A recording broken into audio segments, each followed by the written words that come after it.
Dracula by Bram Stoker. Chapter 13. Dr. Seward's Diary continued. The funeral was arranged for the next succeeding day, so that Lucy and her mother might be buried together. I attended to all the ghastly formalities, and the urbane undertaker proved that his staff was afflicted, or blessed, with something of his own obsequious suavity.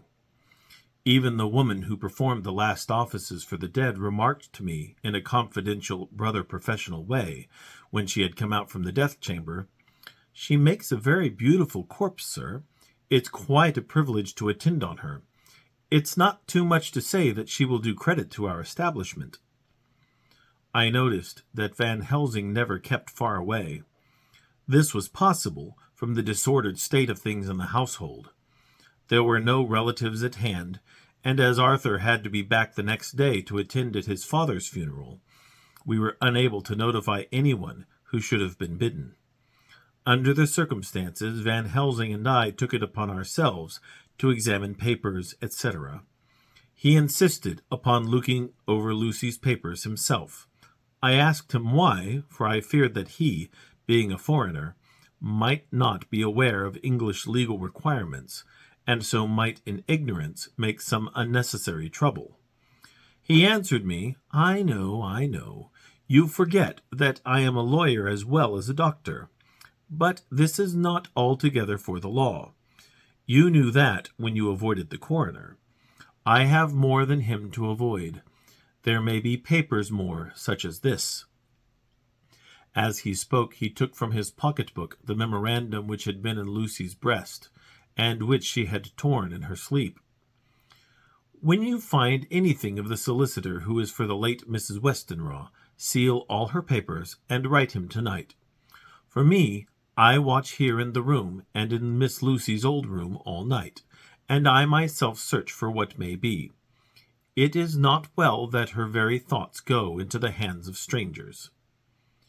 I went on with my part of the work, and in another half-hour had found the name and address of Mrs. Westenra's solicitor, and had written to him.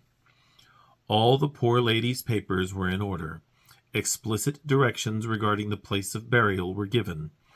I had hardly sealed the letter, when, to my surprise, Van Helsing walked into the room, saying, "Can I help you, friend John? I am free, and if I may, my service is to you." "Have you got what you looked for?" I asked. To which he replied, "I did not look for any specific thing. I only hoped to find, and find I have, all that there was, only some letters and a few memoranda, and a diary new begun. But I have them here, and we shall for the present say nothing of them. I shall see that poor lad tomorrow evening, and, with his sanction, I shall use some." When we had finished the work in hand, he said to me, "And now, friend John, I think we may to bed. We want sleep, both you and I, and rest to recuperate. Tomorrow we shall have much to do, but for the to-night there is no need of us, alas." Before turning in, we went to look at poor Lucy. The undertaker had certainly done his work well, for the room was turned into a small chapelle ardente. There was a wilderness of beautiful white flowers, and death was made as little repulsive as might be. The end of the winding sheet was laid over the face. When the professor bent over and turned it gently back, we both started at the beauty before us. The tall wax candles showing a sufficient light to note it well. All Lucy's loveliness had come back to her in death, and the hours that had passed, instead of leaving traces of decay's effacing fingers, had but restored the beauty of life, till positively I could not believe my eyes that I was looking at a corpse. The professor looked sternly grave. He had not loved her as I had, and there was no need for tears in his eyes. He said to me, "Remain till I return," and left the room. He came back with a handful of wild garlic from the box waiting in the hall, but which had not been opened, and placed the flowers amongst the others on and around the bed. Then he took from his neck, inside his collar, a little gold crucifix, and placed it over the mouth. He restored the sheet to its place, and we came away. I was undressing in my room when, with a premonitory tap at the door, he entered, and at once began to speak. "Tomorrow I want you to bring me, before night, a set of post-mortem knives." "Must we make an autopsy?" I asked. "Yes and no. I want to operate, but not what you think. Let me tell you now, but not a word to another. I want to cut off her head and take out her heart. Ah, you a surgeon, and so shocked! You, whom I have seen with no tremble of hand or heart, do operations of life and death that make the rest shudder. Oh, but I must not forget, my dear friend John, that you loved her, and I have not forgotten it, for is I that shall operate, and you must not help. I would like to do it tonight, but for Arthur I must not. He will be free after his father's funeral tomorrow, and he will want to see her, to see it. Then, when she is coffined, ready for the next day, you and I shall come when all sleep. We shall unscrew the coffin lid, and shall do our operation, and then replace all, so that none know save we alone." "But why do it at all? The girl is dead. Why mutilate her poor body without need? And if there is no necessity for a post-mortem, and nothing to gain by it, no good to her, to us, to science, to human knowledge, why do it? Without such it is monstrous." For answer he put his hand on my shoulder and said with infinite tenderness, "Friend John, I pity your poor bleeding heart, and I love you the more because it does so bleed. If I could, I would take on myself the burden that you do bear, but there are things that you know not, but that you shall know, and bless me for knowing, though they are not pleasant things. John, my child, you have been my friend now many years, and yet did you ever know me to do any without good cause? I may err, I am but man, but I believe in all I do. Was it not for these causes that you sinned for me when the great trouble came? Yes. Were you not amazed, nay, horrified, when I would not let Arthur kiss his love, though she was dying, and snatched him away by all my strength? Yes. And yet you saw how she thanked me, with her so beautiful dying eyes, her voice too so weak, and she kissed my rough old hand and blessed me. Yes. And did you not hear me swear promise to her, that so she closed her eyes grateful? Yes. Well, I have good reason now for all I want to do. You have for many years trust me. You have believed me weeks past, when there be things so strange that you might have well doubt. Believe me yet a little, friend John. If you trust me not, then I must tell what I think, and that is not perhaps well. And if I work as work I shall, no matter trust or no trust, without my friend trust in me, I work with heavy heart, and feel oh so lonely when I want all help and courage that may be." He paused a moment and went on solemnly, "Friend John, there are strange and terrible days before us. Let us not be two but one, that so we work to a good end. Will you not have faith in me?" I took his hand and promised him. I held my door open as he went away and watched him go to his room and close the door. As I stood without moving, I saw one of the maids pass silently along the passage. She had her back to me, so did not see me, and go into the room where Lucy lay. The sight touched me. Devotion is so rare, and we are so grateful to those who show it unasked to those we love. Here was a poor girl putting aside the terrors which she naturally had of death, to go watch alone by the bier of the mistress whom she loved, so that the poor clay might not be lonely till laid to eternal rest.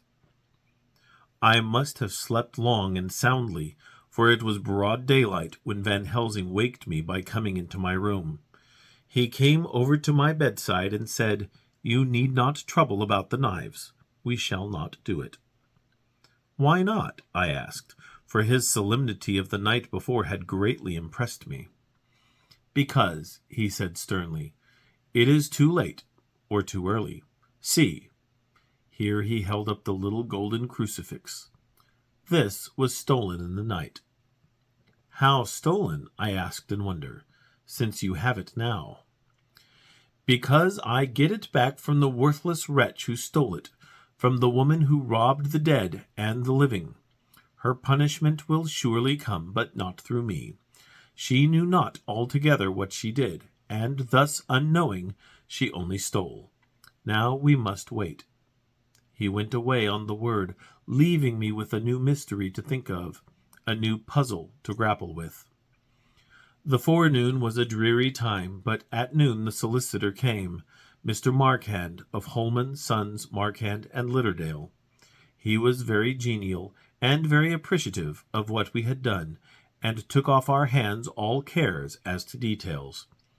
During lunch he told us that Mrs. Westenra had for some time expected sudden death from her heart, and had put her affairs in absolute order.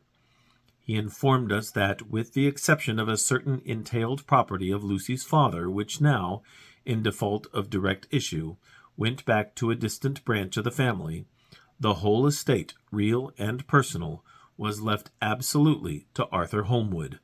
When he had told us so much, he went on. "Frankly, we did our best to prevent such a testamentary disposition, and pointed out certain contingencies that might leave her daughter either penniless, or not so free as she should be to act, regarding a matrimonial alliance. Indeed, we pressed the matter so far that we almost came into collision, for she asked us if we were or were not prepared to carry out her wishes. Of course, we had then no alternative but to accept.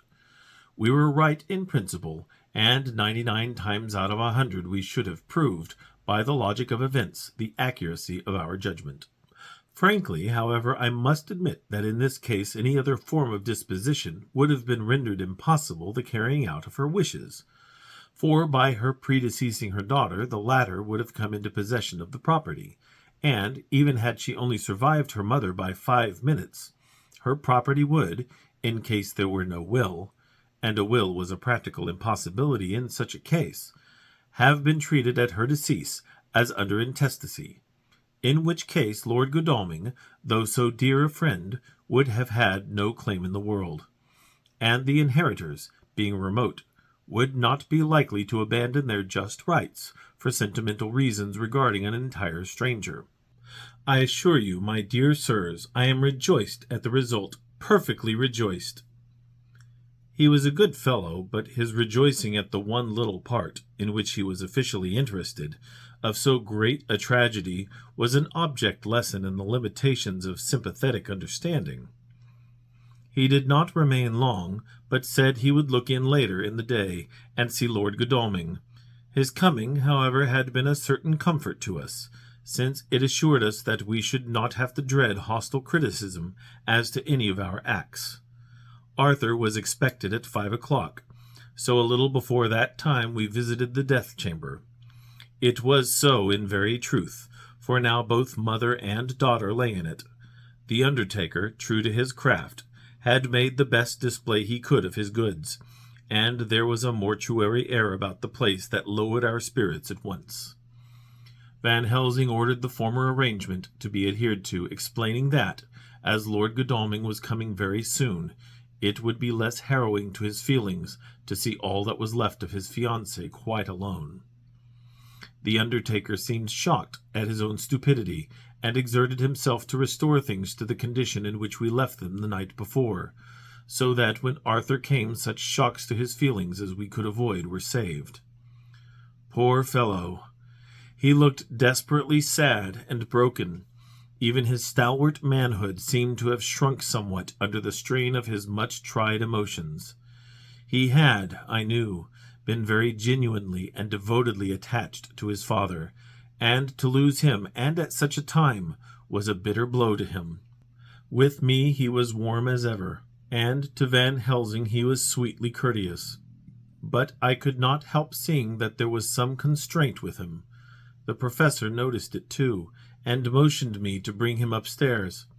I did so and left him at the door of the room, as I felt he would like to be quite alone with her. But he took my arm and led me in, saying huskily, "You loved her too, old fellow. She told me all about it, and there was no friend had a closer place in her heart than you. I don't know how to thank you for all you have done for her. I can't think yet." Here he suddenly broke down, and threw his arms round my shoulders and laid his head on my breast, crying, "Oh, Jack, Jack, what shall I do? The whole of life seems gone from me all at once, and there is nothing in the wide world for me to live for." I comforted him as well as I could.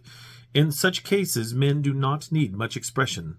A grip of the hand, the tightening of an arm over the shoulder, a sob in unison, are expressions of sympathy dear to a man's heart. I stood still and silent till his sobs died away, and then I said softly to him, "Come and look at her."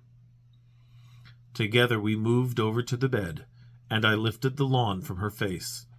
God, how beautiful she was! Every hour seemed to be enhancing her loveliness. It frightened and amazed me somewhat, and as for Arthur, he fell to trembling, and finally was shaken with doubt as with an ague. At last, after a long pause, he said to me in a faint whisper, "Jack, is she really dead?" I assured him sadly that it was so, and went on to suggest, for I felt that such a horrible doubt should not have life for a moment longer than I could help, that it often happened that after death faces become softened, and even resolved into their youthful beauty, that this was especially so when death had been preceded by any acute or prolonged suffering. I seemed to quite do away with any doubt, and after kneeling beside the couch for a while, and looking at her lovingly and long, he turned aside. I told him that that must be good-bye, as the coffin had to be prepared, and so he went back and took her dead hand in his and kissed it, and bent over and kissed her forehead. He came away, fondly looking back over his shoulder at her as he came. I left him in the drawing-room, and told Van Helsing that he had said good-bye, so the latter went to the kitchen to tell the undertaker's men to proceed with the preparations, and to screw up the coffin. When he came out of the room again, I told him of Arthur's question, and he replied, "I am not surprised. Just now I doubted for a moment myself." We all dined together, and I could see that poor Art was trying to make the best of things.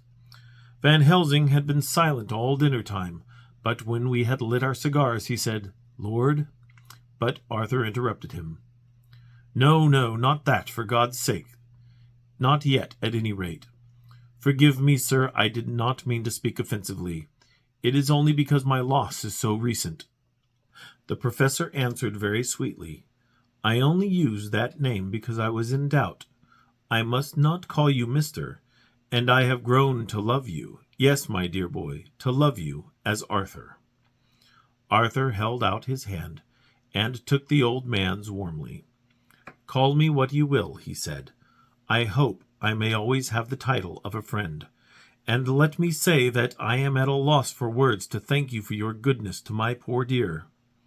He paused a moment and went on.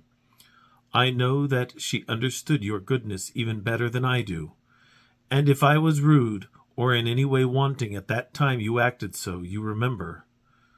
The professor nodded. "You must forgive me."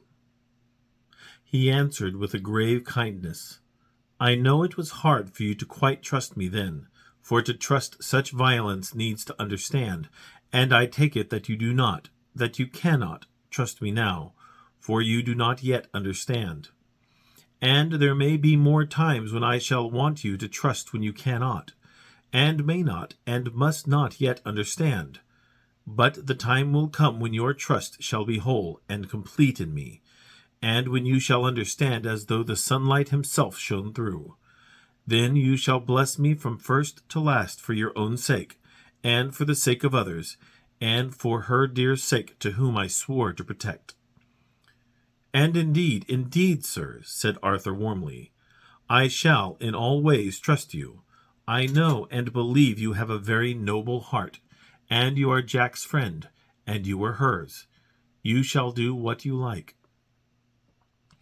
The professor cleared his throat a couple of times, as though about to speak, and finally said, "May I ask you something now?" "Certainly." "You know that Mrs. Westenra left you all her property?" "No, poor dear, I never thought of it." "And as it is all yours, you have a right to deal with it as you will. I want you to give me permission to read all Miss Lucy's papers and letters. Believe me, it is no idle curiosity. I have a motive of which be sure she would have approved. I have them all here. I took them before we knew that all was yours, so that no strange hand might touch them, no strange eye look through words into her soul. I shall keep them if I may. Even you may not see them yet, but I shall keep them safe. No word shall be lost, and in the good time I shall give them back to you. It is a hard thing that I ask, but you will do it, will you not, for Lucy's sake?" Arthur spoke out heartily like his old self. "Dr. Van Helsing, you may do what you will. I feel that in saying this I am doing what my dear one would have approved. I shall not trouble you with questions till the time comes." The old professor stood up as he said solemnly, "And you are right. There will be pain for us all, but it will not be all pain, nor will this pain be the last. We, and you too, you most of all, dear boy, will have to pass through the bitter water before we reach the sweet. But we must be brave of heart and unselfish, and do our duty, and all will be well." I slept on a sofa in Arthur's room that night. Van Helsing did not go to bed at all. He went to and fro, as if patrolling the house, and was never out of sight of the room where Lucy lay in her coffin, strewn with the wild garlic flowers, which sent through the odor of lily and rose a heavy, overpowering smell into the night. Mina Harker's Journal, 22 September. In the train to Exeter, Jonathan sleeping. It seems only yesterday that the last entry was made, and yet how much between then, in Whitby, and all the world before me, Jonathan away and no news of him, and now, married to Jonathan, Jonathan a solicitor, a partner, rich, master of his business, Mr. Hawkins dead and buried, and Jonathan with another attack that may harm him. Some day he may ask me about it. Down it all goes. I am rusty in my shorthand. See what unexpected prosperity does for us. So it may be as well to freshen it up again with an exercise anyhow. The service was very simple and very solemn. There were only ourselves and the servants there, one or two old friends of his from Exeter, his London agent, and a gentleman representing Sir John Paxton, the president of the Incorporated Law Society. Jonathan and I stood hand in hand, and we felt that our best and dearest friend was gone from us. We came back to town quietly, taking a bus to Hyde Park Corner. Jonathan thought it would interest me to go into the Row for a while, so we sat down. But there were very few people there, and it was sad-looking and desolate to see so many empty chairs. It made us think of the empty chair at home, so we got up and walked down Piccadilly. Jonathan was holding me by the arm the way he used to in the old days before I went to school. I felt it very improper, for you can't go on for some years teaching etiquette and decorum to other girls without the pedantry of it biting into yourself a bit. But it was Jonathan, and he was my husband, and we didn't know anybody who saw us, and we didn't care if they did, so on we walked. I was looking at a very beautiful girl in a big cartwheel hat, sitting in a Victoria outside Giuliano's, when I felt Jonathan clutch my arm so tight that he hurt me, and he said under his breath, "My God!" I am always anxious about Jonathan, for I fear that some nervous fit may upset him again. So I turned to him quickly and asked him what it was that disturbed him. He was very pale, and his eyes seemed bulging out as, half in terror and half in amazement, he gazed at a tall, thin man with a beaky nose and a black mustache and pointed beard, who was also observing the pretty girl. He was looking at her so hard that he did not see either of us, and so I had a good view of him. His face was not a good face.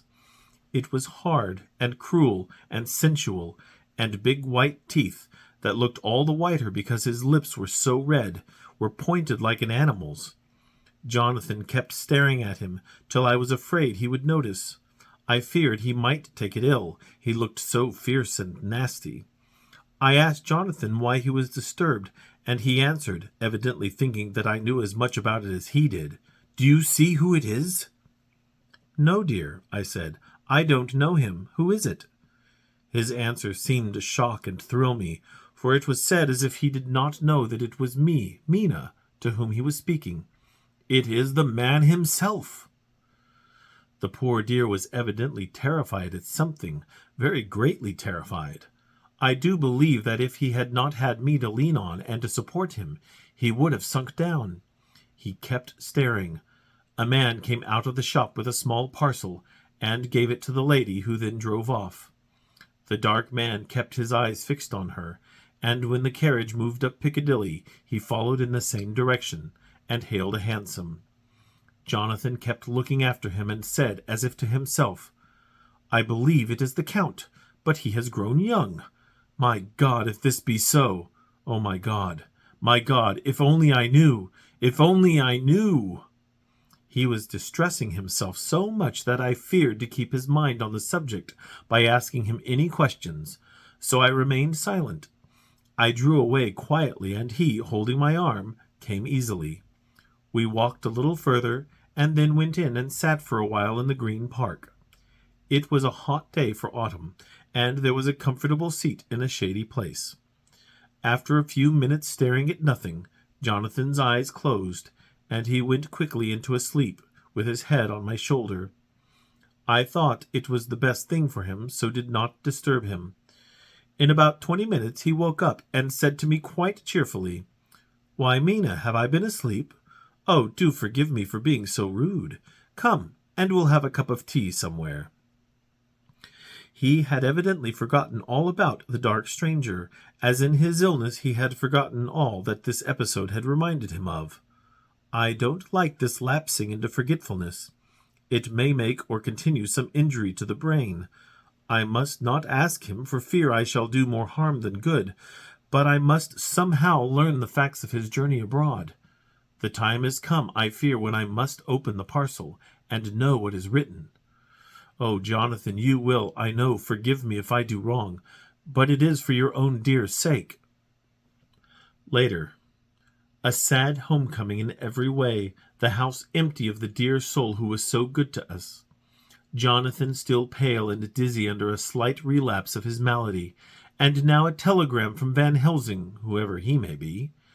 "You will be grieved to hear that Mrs. Westenra died 5 days ago, and that Lucy died the day before yesterday. They were both buried today." Oh, what a wealth of sorrow in a few words! Poor Mrs. Westenra, poor Lucy, gone, gone, never to return to us, and poor, poor Arthur to have lost such a sweetness out of his life. God help us all to bear our troubles. Dr. Seward's Diary, continued. 22 September. It is all over. Arthur has gone back to Ring, and has taken Quincy Morris with him. What a fine fellow is Quincy! I believe in my heart of hearts that he suffered as much about Lucy's death as any of us, but he bore himself through it like a moral Viking. If America can go on breeding men like that, she will be a power in the world indeed. Van Helsing is lying down, having a rest preparatory to his journey. He goes to Amsterdam tonight, but says he returns tomorrow night, that he only wants to make some arrangements, which can only be made personally. He is to stop with me then, if he can. He says he has work to do in London which may take him some time. Poor old fellow! I fear that the strain of the past week has broken down even his iron strength. All the time of the burial he was, I could see, putting some terrible restraint on himself. When it was all over, we were standing beside Arthur, who, poor fellow, was speaking of his part in the operation where his blood had been transfused to his Lucy's veins. I could see Van Helsing's face grow white and purple by turns. Arthur was saying that he felt since then as if they two had been really married, and that she was his wife in the sight of God. None of us said a word of the other operations, and none of us ever shall. Arthur and Quincy went away together to the station, and Van Helsing and I came on here. The moment we were alone in the carriage, he gave way to a regular fit of hysterics. He has denied to me since that it was hysterics, and insisted that it was only his sense of humor asserting itself under very terrible conditions. He laughed till he cried, and I had to draw down the blinds lest anyone should see us and misjudge. And then he cried, till he laughed again, and laughed and cried together, just as a woman does. I tried to be stern with him, as one is to a woman under the circumstances, but it had no effect. Men and women are so different in manifestations of nervous strength or weakness. Then, when his face grew grave and stern again, I asked him why his mirth, and why at such a time. His reply was in a way characteristic of him, for it was logical and forceful and mysterious. He said, "Ah, you don't comprehend, friend John. Do not think that I am not sad though I laugh. See, I have cried even when the laugh did choke me. But no more think that I am all sorry when I cry, for the laugh he come just the same. Keep it always with you, that laughter who knock at your door and say, 'May I come in?' is not true laughter. No, he is a king, and he come when and how he like. He ask no person, he choose no time of suitability. He say, 'I am here. Behold, in example, I grieve my heart out for that so sweet young girl. I give my blood for her, though I am old and worn. I give my time, my skill, my sleep. I let my other sufferers want that she may have all, and yet I can laugh at her very grave, laugh when the clay from the spade of the sexton drop upon her coffin, and say thud, thud to my heart, till it send back the blood from my cheek. My heart bleed for that poor boy, that dear boy, so of the age of mine own boy had I been so blessed that he live, and with his hair and eyes the same. There, you know now why I love him so, and yet when he say things that touch my husband heart to the quick, and make my father heart yearn to him as to no other man, not even you, friend John, for we are more level in experiences than father and son. Yet even at such a moment King Laugh he come to me and shout and bellow in my ear, 'Here I am, here I am,' till the blood come dance back and bring some of the sunshine that he carry with him to my cheek. Oh, friend John, it is a strange world, a sad world, a world full of miseries and woes and troubles, and yet when King Laugh come, he make them all dance to the tune he play. Bleeding hearts and dry bones of the churchyard, and tears that burn as they fall, all dance together to the music that he make with that smileless mouth of him. And believe me, friend John, that he is good to come, and kind. Ah, we men and women are like ropes drawn tight with strain that pull us different ways. Then tears come, and like the rain on the ropes they brace us up until perhaps the strain become too great, and we break. But King Laugh he come like the sunshine, and he ease off the strain again, and we bear to go on with our labor, what it may be. I did not like to wound him by pretending not to see his idea, but as I did not yet understand the cause of his laughter, I asked him. As he answered me, his face grew stern, and he said in quite a different tone, "Oh, it was the grim irony of it all, this so lovely lady garlanded with flowers, that looked so fair as life, till one by one we wondered if she were truly dead.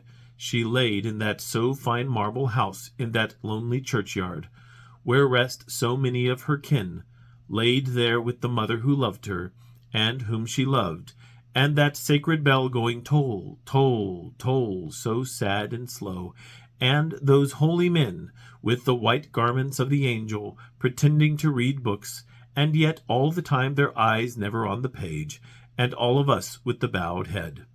And all for what? She is dead, so, is it not?" "Well, for the life of me, Professor," I said, "I can't see anything to laugh at in all that. Why, your expression makes it a harder puzzle than before. But even if the burial service was comic, what about poor Art and his trouble? Why, his heart was simply breaking. Just so. Said he not that the transfusion of his blood to her veins had made her truly his bride?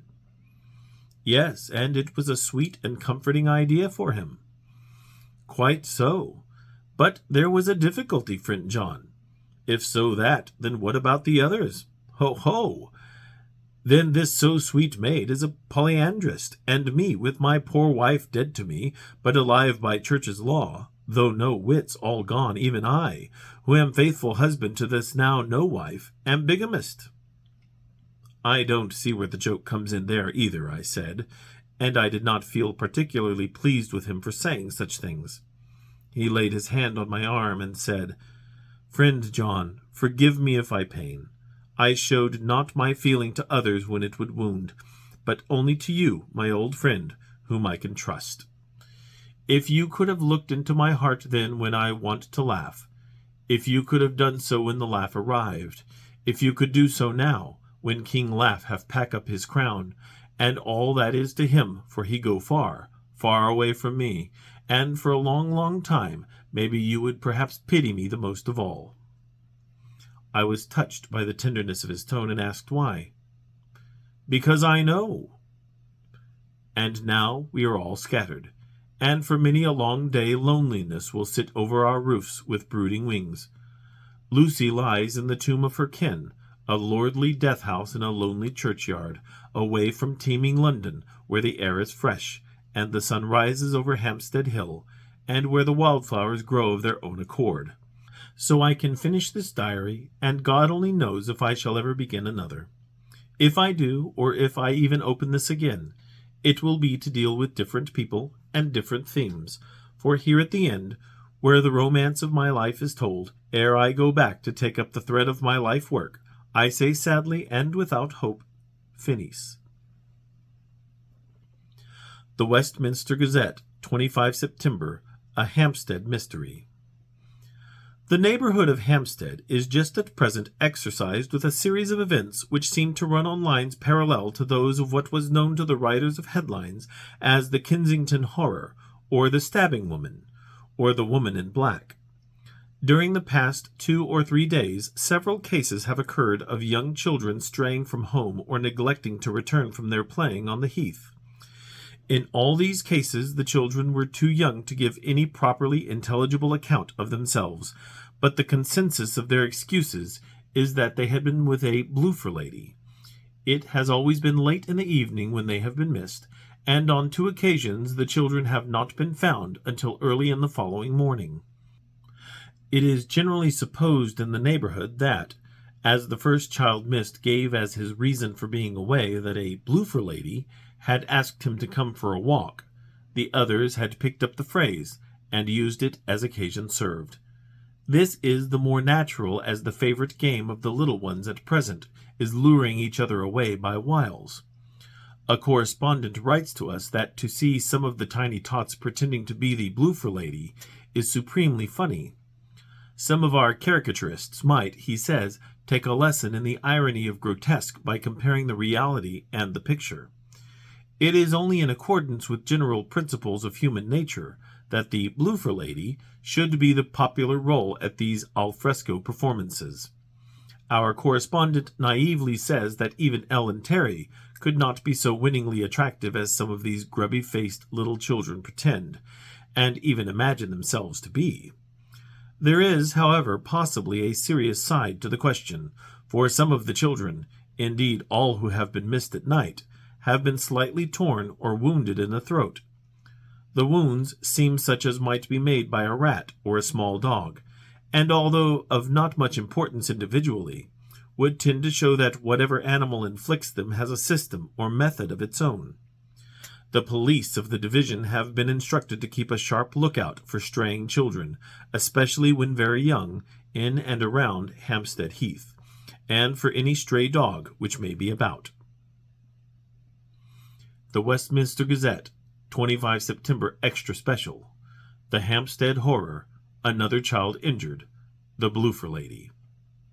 We have just received intelligence that another child, missed last night, was only discovered late in the morning under a furze bush at the Shooter's hillside of Hampstead Heath. which is perhaps less frequented than the other parts. It has the same tiny wound in the throat as has been noticed in other cases. It was terribly weak and looked quite emaciated. It, too, when partially restored, had the common story to tell of being lured away by the Bloofer Lady.